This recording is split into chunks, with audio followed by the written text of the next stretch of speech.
Samantha हमेशा से सोचती थी कि उसके परिवार का घर साधारण था, कुछ भी खास नहीं।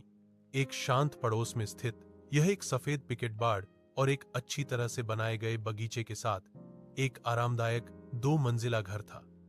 फिर भी जब वह एक दोपहर धूल भरे अटारी में घूम रही थी तो उसकी नजर कुछ असामान्य पर पड़ी।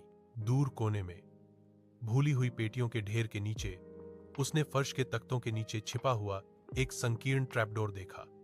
जिज्ञासा जागृत होने पर वह घुटनों के बल बैठी और उसे खोला। नीचे स्थित छोटा सीढ़ीदार रास्ता एक धुंधले बासी सुरंग की ओर जाता था। दीवारें पत्थर से बनी थी और एक हल्की ठंडी हवा अंदर से फुसफुसाती हुई लग रही थी। दिल की धड़कन तेज। सामंथा सावधानी से उतरी, उसकी टॉर्च अंधेरे को चीरती हुई। सुरंग उसकी उम्मीद से कहीं अधिक लंबी खिंची हुई थी, जो पृथ्वी के नीचे मुड़ती और घूमती थी। उसे यह एहसास नहीं हो रहा था कि वह अतिक्रमण कर रही है, कि कोई उसका इंतजार कर रहा है।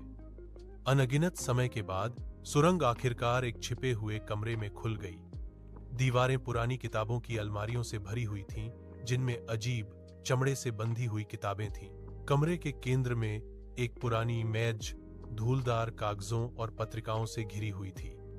जैसे ही सामंथा दस्तावेजों को पढ़ रही थी, कमरे के केंद्र में एक पुरानी मेज धूलदार कागजों और पत्रिकाओं से घिरी हुई थी। जैसे ही सामंथा दस्तावेजों को पढ़ रही थी, कमरे के केंद्र में एक पुरानी मेज धूलदार कागजों और पत्रिकाओं से घिरी हुई थी।